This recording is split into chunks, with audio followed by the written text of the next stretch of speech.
Hello बच्चों, मैं संजय सिंह चौहान एक बार फिर से हाजिर हूं आप सबके सामने।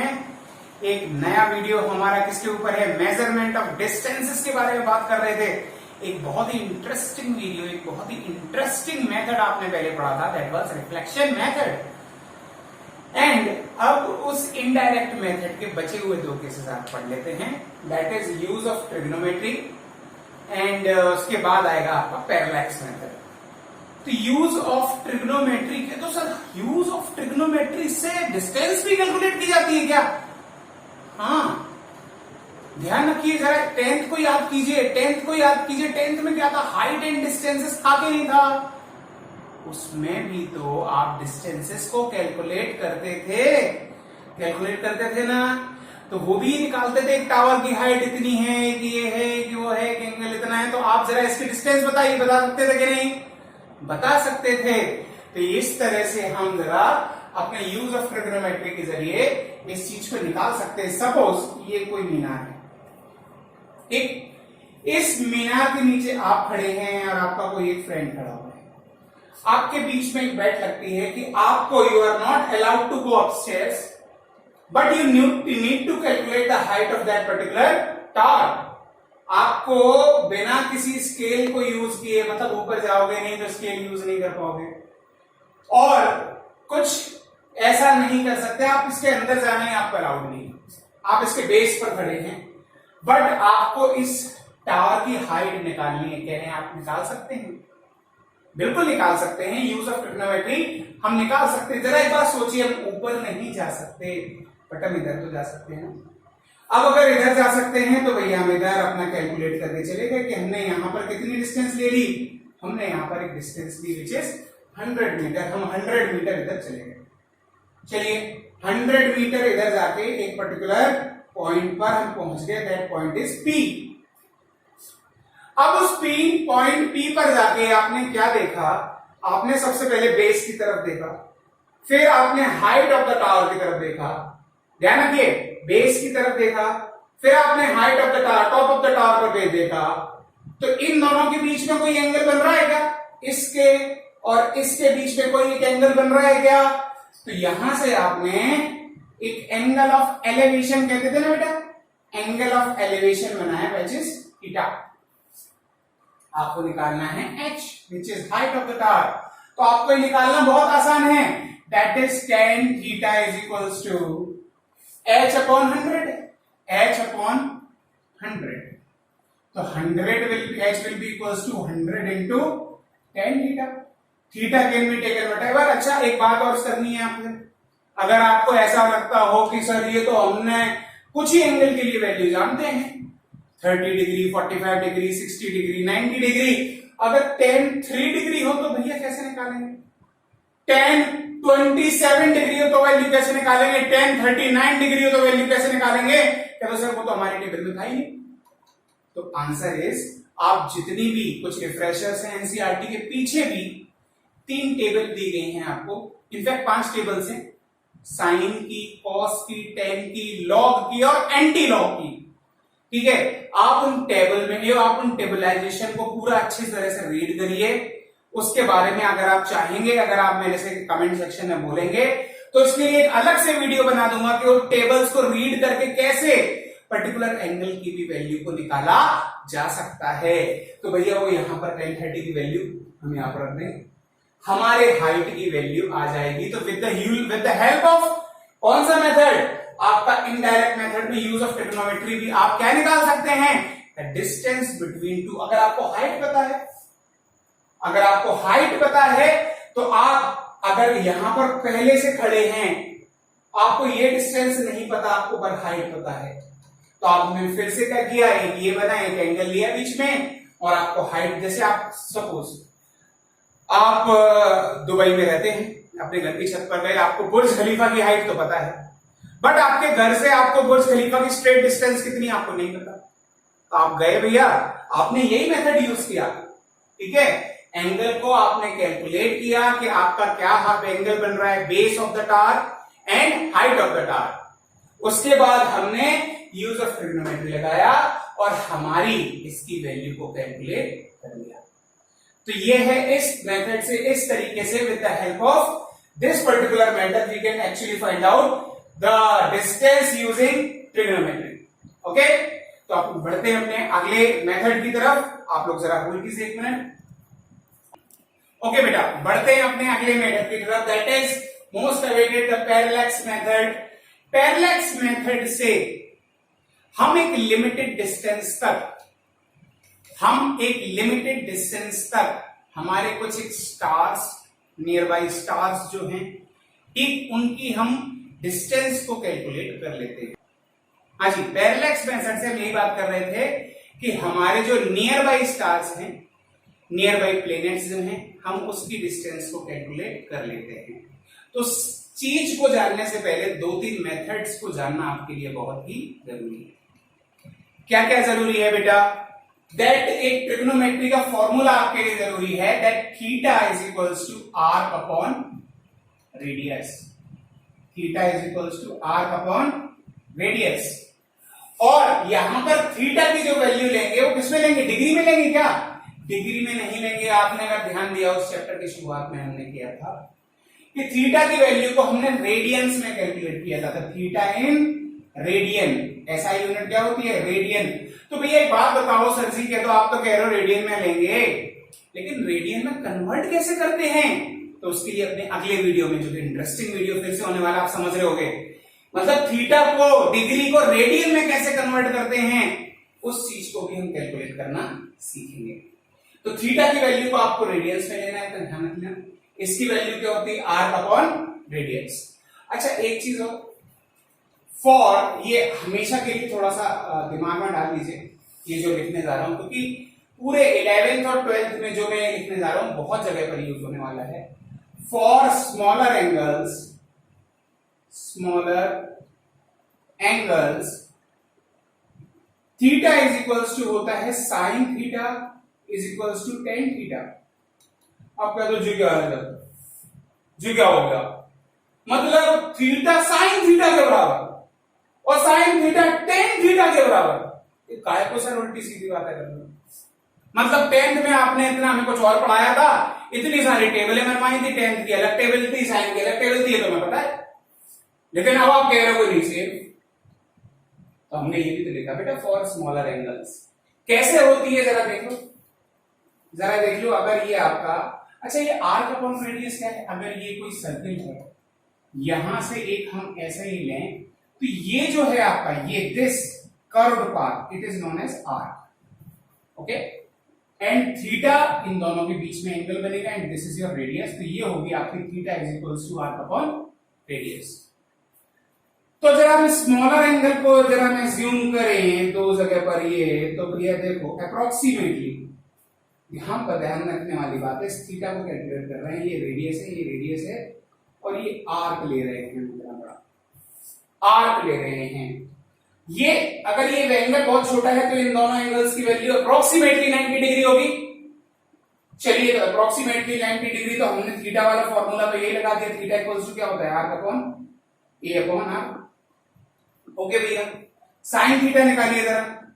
साइन थीटा क्या होता था? Perpendicular upon hypotenuse. तो परपेंडिकुलर क्या हुआ? Perpendicular upon hypotenuse. तो perpendicular is A again, hypotenuse क्या है आपका? आर। टेन थीटा क्या होता था भैया? Perpendicular upon base. तो again perpendicular is A and base is again your R. तो जरा बताइए तीनों की वैल्यू बराबर है कि नहीं? तो हम कह सकते हैं that for smaller angles theta is equals to sine theta equals to tan theta. तो चलिए इसको नोट कर लीजिए, इसके आगे बढ़ जाते हैं।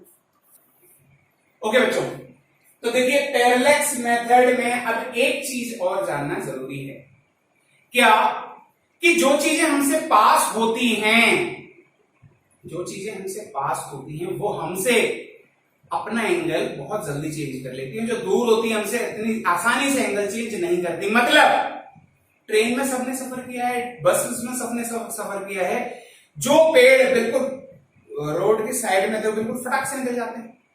बट अगर कोई पेड़ दूर है वो धीमे धीमे धीमे धीमे धीमे धीमे जाता है, ऐसा होता है कि नहीं होता है? तो एक बात बताइए जरा, मतलब ये पेड़ तेज चल रहा, वो पेड़ धीमे चल रहा, ऐसा हुआ है क्या? ऐसा हुआ है क्या कि ये पेड़ धीमे धीमे और वो पेड़ बिल्कुल, या फिर ये पेड़ तेज वो पेड़ धीमा धीमा, ऐसा हुआ है क्या? पेड़ नहीं चल रहा है, आप चल रहे हैं।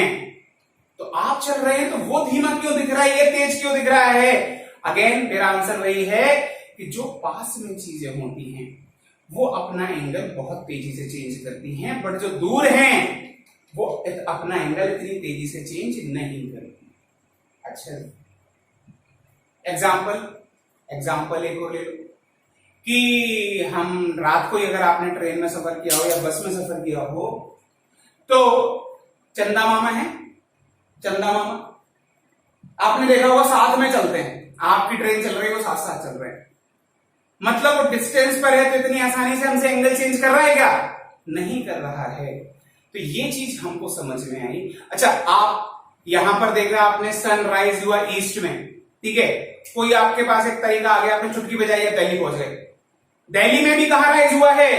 ईस्ट में। तो आप यहां से दिल्ली चले गए, क्या सन ने आपसे अपना एंगल चेंज किया क्या? नहीं किया, अभी भी ईस्ट में। तो दैट मीन्स जो हमसे डिस्टेंस पर होती हैं कोई चीजें वो इतनी आसानी से एंगल चेंज नहीं करती। हाँ, थोड़ी डिस्टेंस पर हम मान सकते हैं, ठीक है, तो उसके लिए हम थोड़ा सा बड़ी डिस्टेंस को और मान लेते हैं जो हमसे बिल्कुल ही चेंज ना करे। अब जैसे एक आपने देखा हो ध्रुव तारा, नाम सुना होगा, एक तारा होता है, वो आपने देखा हो एक ही जगह पर निकलता है ना, वो आपसे अपना एंगल चेंज नहीं करता। उसका कारण आप समझ गए होंगे क्यों नहीं करता चेंज अपना। तो हमको करना क्या है पैरेलैक्स मेथड में? पैरेलैक्स मेथड में दो तरह से आप कैलकुलेट कर सकते हैं कि एक तो अगर कोई चीज आपके पास में है और थोड़ी सी बड़ी दिखाई दे रही है, जैसे मून है वो थोड़ा सा बड़ा दिखाई दे रहा है, आप किस जगह पर हैं, ठीक है, और आपने क्या किया कि एक मून के इस सिरे को देखा, जो मून है यहां से मून के इस सिरे को देखा, ठीक, इस सिरे को देखा, फिर यहां से मून के इस सिरे को देखा और बीच का एंगल फाइंड आउट कर लिया, दैट इज एंगल जो भी आपका थीटा है। अगर इसके बाद अगर आपको मून का डायमीटर पता है, if you knows the diameter of moon, या फिर आपको यहां से मून की डिस्टेंस पता है, तो दोनों केस बनते हैं, this will be your arc, this will be your radius, तो theta will be equals to arc upon radius. तो if you know the diameter of the moon then you can find out the distance between earth and moon, and if you already know the distance between earth and moon and you are about to find out the diameter of the moon, then with this method also again you can find out, okay, so तो ये तो हमारा पहला हुआ कि जो objects हमारे near by है। अब जो ऑब्जेक्ट्स थोड़े से डिस्टेंस पर है, तो सर स्टार तो बहुत पतला सा बहुत छोटा सा पॉइंट का दिखता है, अब उसमें तो हम इन दोनों के बीच में एंगल कैलकुलेट नहीं कर पाएंगे, लेकिन हमें तो भैया एंगल चाहिए, एंगल चाहिए तो कैसे करेंगे? तो जरा एक चीज देख लेते हैं। इसमें हम क्या करेंगे कि मान लीजिए this is your son, this is your son, ये है आपका प्लेनेट अर्थ, ये सन के इस तरह से चक्कर काट रही है, धरती माता बोलते हो आप। अच्छा जी, हम सबसे पहले चुनेंगे हमारे लिए चंदा मामा, मतलब कोई एक ऐसा फार अवे वाला स्टार जो हमसे अपना एंगल चेंज ना करे। तो हमने सबसे पहले बेस लाइन कैसे बनाया, एक फार अवे वाले स्टार, ठीक, तो उस फार अवे वाले स्टार को देखा, फिर किस स्टार को देखा जिसका हमें डिस्टेंस कैलकुलेट करनी है, मान लो वो स्टार यहां पर, तो हमको एक एंगल मिल गया, दैट इज योर θ1। चलिए, अच्छा हमको पता है कि अर्थ पूरे 1 साल बाद यही लौट के आ जाती है, ये हमको पता है, अर्थ पूरे 1 साल बाद यही लौट के आ जाती है। तो एक काम कर लो यार, डिस्टेंस इतनी लंबी फाइंड आउट करनी है, थोड़ा 6 महीने आराम कर लो, 6 महीने आराम कर लो, मतलब ये 6 महीने बाद अर्थ कहां पहुंच जाएगी, यहां। तो जरा एक चीज देखिए, जब अपने ऑर्बिट पे अर्थ आगे बढ़ेगी तो हमारे चंद्रमा तो साथ साथ चलेंगे ना, ये अर्थ यहां पहुंच गई तो ये भी यहां हो गया, ये अर्थ यहां पहुंच गई तो ये यहां हो गया, यहां पहुंच गई, तो जैसे ही अर्थ यहां पहुंची, हमारा जो बेस पॉइंट था यानी जो फारवे स्टार था, जो बेस स्टार था हमारे लिए, वो भी हमारे पास इस जगह पर पहुंच गया, क्योंकि वो हमसे अपना एंगल चेंज नहीं कर रहा। तो हमने अगेन उसको फिर से क्या माना, एक बेस लाइन माना और इस एंगल को फिर से देखा, तो दिस एंगल इज अगेन θ2। अब जरा ये देखिए, ये दोनों लाइन तो पैरेलल हैं क्योंकि कोई एंगल चेंज नहीं है, तो इस लाइन के पैरेलल एक तीसरी लाइन खींच लीजिए, तो ये अल्टरनेटिंग एंगल्स होते हैं, this angle is θ1, this angle will be θ2। और हमें पता है थीटा इज इक्वल्स टू क्या है आपका आर्क अपॉन रेडियस। तो यहां के केस में आर्क क्या हो गया, यहां से यहां तक। हमें पता है that distance between earth and sun, distance between earth and sun क्या होती है भैया, 1 एस्ट्रोनॉमिकल यूनिट होती है कि नहीं। तो भैया यहां से यहां तक तो 2 बार डिस्टेंस कैलकुलेट हुई है। तो हमारी जो आप आर्क ले रहे हैं, हमारी जो आप आर्क ले रहे हैं in this particular case, that will be 2 astronomical unit. और हमारा जो थीटा है which is equals to θ1 plus θ2, θ1 plus θ2। Again हम इनकी वैल्यू किसमें रखेंगे, इन रेडियंस। हमारा फॉर्मूला क्या हो जाएगा, इस फॉर्मूले में वैल्यू करेंगे पुट, ठीक है, पुटिंग एंड आपका आर क्या है, distance between earth and star.